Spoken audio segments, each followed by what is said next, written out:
मित्रों, यह एक सवाल है कि अच्छे लोगों की मृत्यु जल्दी क्यों हो जाती है। अक्सर ये देखा जाता है कि अच्छे से और धर्म से चलने वाले लोगों की मृत्यु अक्सर जल्दी ही हो जाती है। शास्त्रों में तो बताया गया है कि कलयुग में लोगों की उम्र 30 साल ही रह जाएगी और कलयुग का अंत होते होते इंसान की औसतन उम्र 20 साल ही रह जाएगी। धर्म कोई सा भी क्यों न हो, हर किसी में यही बताया गया है कि जिसने इस धरती पर जन्म लिया है उसकी मृत्यु निश्चित है। और अगर बात सनातन धर्म की करें तो इसकी एक मान्यता के अनुसार बच्चे के जन्म की छठी रात ही ब्रह्मा जी उसकी किस्मत लिख देते हैं, जिसमें उसके आने वाले कल जैसे विवाह, पढ़ाई, नौकरी, यहाँ तक कि मृत्यु की तारीख तक शामिल होती है। यह निर्णय तो भगवान ही करते हैं कि किसकी उम्र कितनी है। वैसे तो अच्छे लोगों की मृत्यु जल्दी हो जाने के पीछे कई कारण हैं, लेकिन पहला कारण समझने के लिए आपको यह जानना होगा कि हम जो कुछ भी इस जन्म में करते हैं उसका जवाब हमें ऊपर यमराज को देना होता है। अक्सर उसके पाप का पलड़ा भारी होता है तो उसे नरक में यातनाएं काटनी पड़ती है, और अगर पुण्य का पलड़ा भारी होता है तो उसे स्वर्ग का सुख मिलता है। और यही चक्र कई युगों तक चलता रहता है जब तक उसे मोक्ष की प्राप्ति नहीं हो जाती। इस मृत्युलोक में हर कोई अपने किए की सजा ही भुगतने के लिए आता है। कोई आत्मा इंसान बनती है तो कोई जानवर के शरीर में प्रवेश करती है। ये उसके संचित कर्मों के आधार पर ही तय होता है। इसके अलावा उसे जन्म देने वाले माता पिता के संस्कार भी उसके अंदर आते हैं। इसके बाद वो जो कर्म करेगा उसके हिसाब से उसे पुण्य आत्मा या फिर दुरात्मा कहा जाता है। अब यही पुण्य आपकी मृत्यु की तारीख को भी बदल देते हैं। जिस तरह से एक जज जेल में रहने वाले कैदी के व्यवहार को देख उसकी सज़ा कम कर देता है, ठीक उसी तरह भगवान भी देखते हैं कि इंसान मृत्युलोक में जाने के बाद अच्छे कर्म कर रहा है और उसे अपने किए की सज़ा मिल चुकी है, और जब उन्हें लगता है कि अब उसे मृत्युलोक में नहीं रहना चाहिए तब वो उसे बुला लेते हैं। भगवान के दंड विधान के अनुसार हर व्यक्ति को केवल उतना ही दंडित किया जाना चाहिए जितना कि उसके पाप किया है।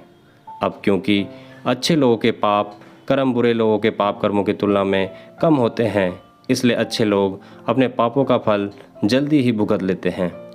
हिंदू धर्म में मान्यता है कि भगवान हर अच्छे आदमी को किसी न किसी उद्देश्य के साथ ही इसे मृत्यु लोक में भेजते हैं, और भगवान का अपना अवतार उन्हीं उद्देश्यों में शामिल है।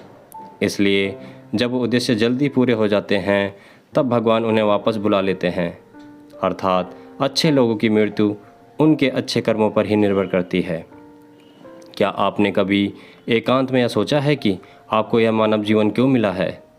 तो दोस्तों, महाभारत में युधिष्ठिर महाराज के एक प्रश्न के उत्तर में भीष्म पितामह ने कहा था कि मनुष्य से बढ़कर कोई भी जीव नहीं है।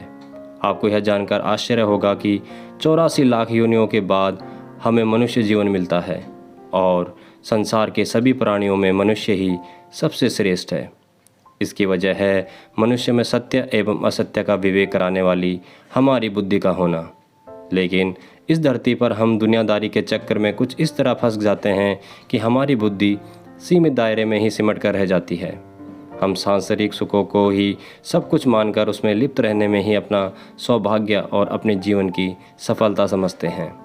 यही गलती हम कर जाते हैं, क्योंकि इसके बावजूद कोई भी व्यक्ति यह दावा नहीं करता कि वह पूरी तरह से सुखी है। सच्चाई यह है कि हमें सामान्य मानव जीवन के उद्देश्य की पूर्ति के लिए निरंतर प्रयास करते रहना चाहिए। यह सच है कि अपने और अपने परिवार का भरण पोषण की जिम्मेदारी हमारी है और हमें इसे हर हाल में निभाना चाहिए। लेकिन क्या आपको यह मालूम है कि आप कहाँ से आए हैं और आपको कितने दिनों तक यहाँ, कितने सालों तक इस जगत में रहना है, और आपकी मंजिल क्या है? तो इन प्रश्नों के उत्तर में ज़्यादातर लोग यही कहते हैं कि पता नहीं। ऐसे लोग बड़े ही अजीब होते हैं। वो यात्रा तो कर रहे होते हैं पर यात्रा के संबंध में उन्हें कुछ जानकारी नहीं होती। दोस्तों, यह तो सत्य को समझने और स्वीकार करने की बात है। भगवत गीता कहती है कि वास्तविक जीवन का शुभारंभ इस बौद्धिक जीवन के पूरे होने पर होता है। दोस्तों, इन सभी बातों से यह तो स्पष्ट हो जाता है कि हम सभी एक निश्चित समय के लिए धरती लोक पर आते हैं और कुछ विशेष कर्मों को करने के लिए ही आते हैं। जब हमारे कर्म पूरे हो जाते हैं और इस जीवन के लक्ष्य प्राप्त हो जाते हैं तो प्रभु हमें परलोक में एक सहज जगह प्रदान करते हैं। भगवान कृष्ण और अन्य कहते हैं कि वास्तविक जीवन तब शुरू होता है जब यह भौतिक जीवन समाप्त हो जाता है। मित्रों, जो लोग सदाचारी होते हैं और जीवन में अच्छे कर्म किए होते हैं वह वास्तव में विशेष होते हैं। जब उनकी मृत्यु का समय निर्धारित हो तो दोस्तों उनको इस दुनिया को छोड़कर आगे की यात्रा जारी रखनी ही होती है। दोस्तों, उम्मीद करता हूँ कि आपको ये कहानी पसंद आई होगी। अगर ये कहानी आपको अच्छी लगी हो तो वीडियो को लाइक और शेयर करना मत भूलिएगा।